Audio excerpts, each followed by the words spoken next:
live your life. This is a new day to try to get right. This is a new day to get on track. Yeah, that's life in football. This is a new day to live your life. This is a new day to try to get right. This is a new day to get on track. Yeah, that's life in football. It's life in football. We are life in football.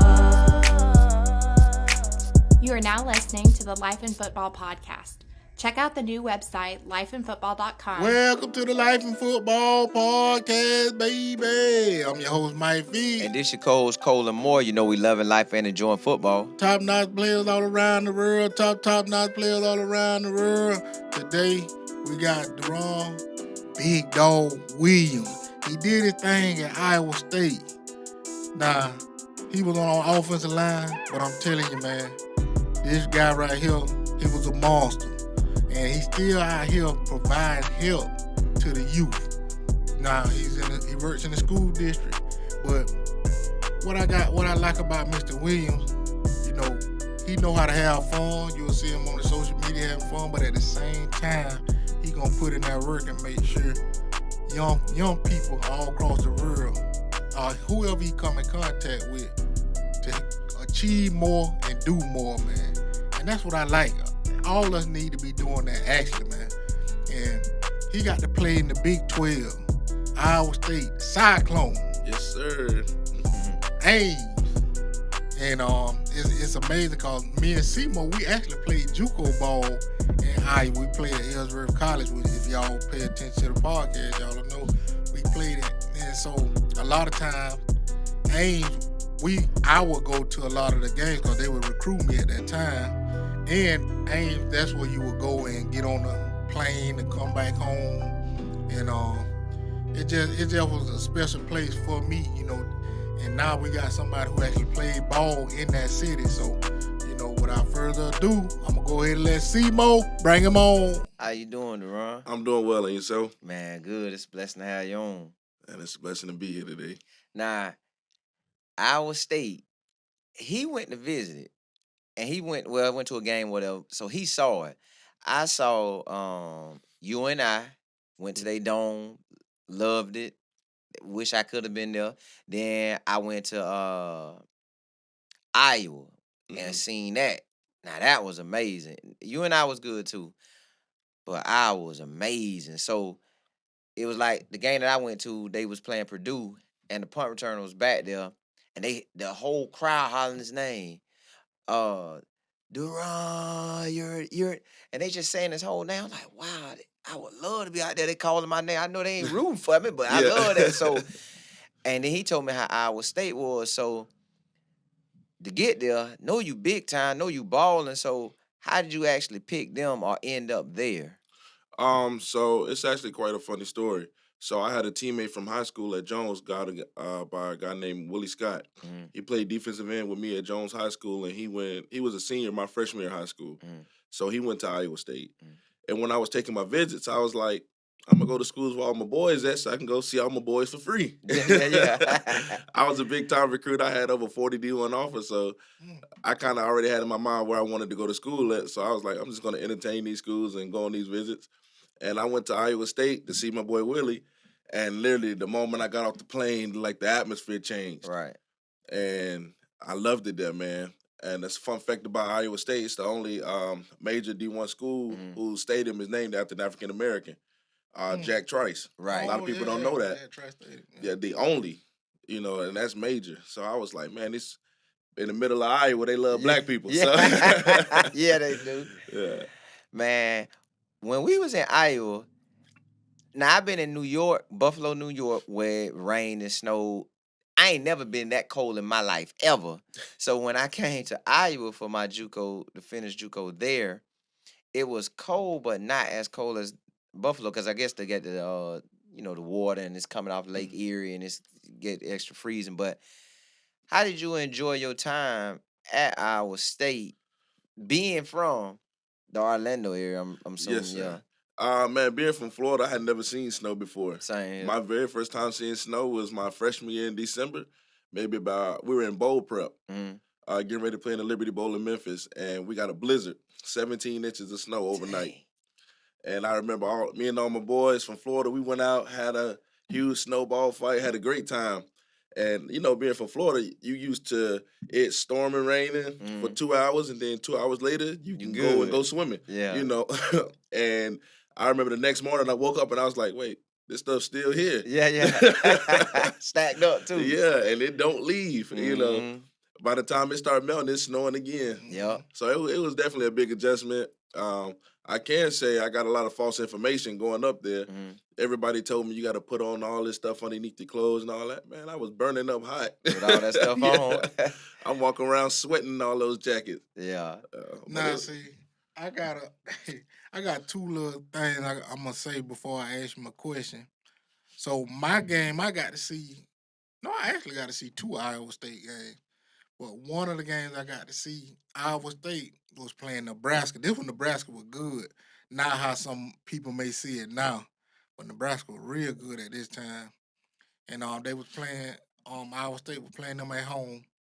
And also, this one, Iowa State had just got that dome. They had just got their dome. So, they got us going around and taking us through the weight room. And I never forget they had a running back then. He had dreads, but he was one of the first cats. I think he was from California too, but a lot of kids nowadays, they have the colors in the end of the dread. He was one of the first ones I saw with that. And this was like in 2004, maybe. And he had that in his head at that time. And the game was just so tight. And I never forget, I can't remember how the game ended, but they had a cornerback at Iowa State named Ellis Hobbs. And he was just taking off that game. And I remember at the end of the game, he started screaming, walking up in the stands, got his helmet in his hand, giving everybody doubt in the stand. And I'm looking at it like, man, that's what I want to do right now. They had me locked in. I was ready to go to Iowa State. If they wanted to sign me, I would have signed right there. Iowa State, Ellis Hobbs. They had beat Nebraska. And I think because Nebraska was ranked pretty high at that time, but it was like, oh, man, this how I go down? And they party. I'm talking about they playing music in the Jumbotron and everything. I'm like, ooh, this might be the spot. Then a second thing, so y'all heard him talk about the snow. So my first time seeing snow. Now we saw snow in Quincy, Florida for 3 seconds one time. And they called everybody, hey, come out the door. But it really wasn't I don't even know. This was real snow. So all the Florida, if y'all heard what he said, all the Florida boys, hey, it's snowing. So I guess they had been doing this, what I'm about to tell you. They were watching people. So they come and tell me, Feed, well, my last name Figures, but they saying Feed, that they cut it off. They cut it short. So, hey, man, it's snowing. Look. So I'm laying out in my dorm room. I look out the window, snow everywhere. I jump out my bed. Boom, take off, go downstairs, go out the door. If y'all ever seen the Home Alone movie where that guy feet kick up, boom, and he hit his bike, that's exactly what I did. Just exactly like the guy in the Home Alone movie. My feet went up in the air, my back hit the ground so hard, and everybody bust out laughing. So once they got me up, they said, Urban, get up. The next Florida guy come out, he do the exact same thing. Boom, on his back. And so it was just crazy because it's like we sitting there watching each other do the same, and I still can't figure out why was we running out the door, and I guess we didn't realize it was gonna be so much ice on the ground. But that was a funny moment. So get back to Mr. Williams. I want to know, how was it for you growing up and where you're from? Talk to us about your parents and everything. So I grew up in a single parent household, and in the hood in Orlando, and that was for me a big thing. Was I did not want to live in the circumstances I was brought up in. My mom worked hard; she did the best she could do, but I didn't like where we lived at. Yeah. I remember it was a point in my life where I was probably 6th, 7th grade. My house got broken into probably once a month. Dang. And it got so bad till we wouldn't even rebuy the stuff because they just gonna come steal it again. Yeah. You know, it was like living in a trap house. I mean, Right. you know, we were boarding up doors, boarding up windows, and they still breaking in. We get an alarm system, they just break it. You know, it was terrible. And so when I was in high school, this had to be 2010. A group of friends and we all was sitting at my house one day, just talking, chilling. My mom, we had kind of like the community house though. My mom, she'd rather all my friends come to the house and we all hang out there than go out. Right. So we all sitting around one day. She cooked dinner for everybody, and we was like, "Hey, look, we gotta change this. You know, we gotta be the start of something different." Mm-hmm. And that's when we all kind of made a pledge to each other that we were gonna be that first class, or those two classes. It was 2011 graduating class, 2012. That we were gonna be the start of like we're gonna make it out of here. Right. And literally, that's when the whole atmosphere of our football team changed too. We were all the leaders on the team. You know, I was pretty high ranked. My little brother, I call him my little brother, Devin Washington. He was really high ranked. We had Levante Whitfield, high ranked player. And that's when we all were just like, look, we already got all this clout around us. Now, everybody else on the team need clout too. Exactly. You know, so literally our practices, man, our practice used to be so intense in school because the people who weren't ranked, the people who didn't have offers, they went harder. Them going harder made us go harder. Right. And it was to the point where if I was in practice slacking off, I call him my brother, Stephen Michael. He played at Colorado State. He's now a firefighter in Orlando. And Steve-O literally would jump down my throat. On you. Yeah, if I was BSing in practice, because he's like, dog, you got your offers. I'm still trying to get mine. Like, these coaches out here looking at you. They see you BSing, so they thinking I ain't that. You know, and literally, it's what took us to the next level. That season, we went 9-1. Ended up losing to Coco in the playoffs, I think, 12-9. It was a close game. Right. You know, but I'm just saying, you know, that was kind of like the start of like, okay, we gotta get to it. Yeah, but going from Orlando to Iowa was a huge adjustment, man. I went to Jones High School, and I'm big on Black history. So Jones High School is the oldest and only still standing all-Black high school in the country. So going from that environment to Ames, Iowa was huge. Very. Ames, I think at the time when I was there, they had 37,000 students, and I can name every Black person I went to college with. You know, it was a very small percentage of us. That's how outside of the athletes, you know, all the Black people hung out with each other. So that was a huge adjustment, just getting adjusted to being around people that don't look like you, people that not necessarily care about you, you know, or your background because they can't relate to it. And so when I was at Iowa State, I took it upon myself. I wanted to be someone who could to kind of mend those relationships. Like I'm big on relationships. I'm big on meeting people. I'm big on being respectful of everybody and things of that nature. So I just started getting super involved on campus. I joined the Greek letter organization. I'm a member of Omega Psi Phi Fraternity Incorporated. I was on the Student Athlete Advisory Committee e-board. I spoke at numerous boulets and stuff like that on campus. So, you know, I just was trying to get super involved and just be the change that I wanted to see. Right. See, that's what we need in a lot of the communities, not just in the where the disenfranchised are a lot of the kids who are in trouble, but you need people who gonna help just all the kids and give great information anyway. And I want you to kind of talk about, you know, what you are up to today, you know, what you got and other things you may have going on as well. Okay, so right now I'm COO of a high school sports marketing firm called the Kickoff Experience. It's a startup business a friend of mine brought to me. So when I lived in Virginia, I went and got my master's at Virginia University. While there, I met a young lady by the name of Cameron Young. She was a volleyball player from Orlando as well.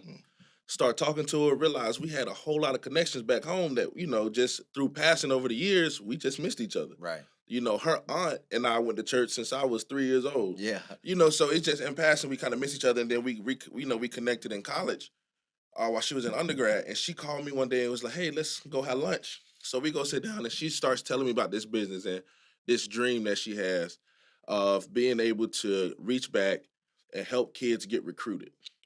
You know, being a volleyball player, she was actually the very first volleyball player in her school's history, Evans High School, to receive a scholarship offer for volleyball. Wow. You know what I mean? So she is Black history in herself. Exactly. And she was saying how, she wanted to make that dream come true for other students. And me, after I stopped playing ball, I've always been very involved with Jones. I mentor a lot of kids around the city. So when she told me, I was like, yeah, like I need parts of this ASAP because I see that vision and I agree with it. I'm like-minded in that same way. Like I want to help as many kids as possible. Right.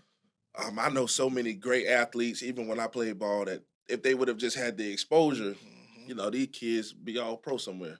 Yeah. But, they went to these certain schools. Coaches didn't really do what they needed to do for them. Luckily, I was blessed to play under Kenard Lang, who was a first-round pick out of Miami. Right. Played 11, 12 years in the NFL. And I've known him since I was 3 years old. So, he came and coached my high school when I was there. And he was huge on exposure, getting his students out. I mean, every day you go in his office, he emailing. He's sending out your film. Every time a coach come in, the coach might come to see you, and he's showing about 50 other kids. Like, hey, what else y'all need? Like, I got all these kids here, that got the ability to play. They just need the opportunity. And that's what the kickoff experience is. We're all about the opportunity, giving students the opportunity to promote themselves, to brand themselves, teaching them the proper ways to do it. And see, you actually doing a lot, man. And, I got to say hats off to you again because you saw a need and you faced the challenge. And, even in college, what you did, taking forth that step forward and saying, hey, you know what? I want to be a part of the change, but I'm going to make sure I actually initiate the change. And a lot of times that's great, because when you get involved in certain organizations and activities, you putting yourself in a position to do more and not just talk about it, but be about it. And that's what I love what you did, man.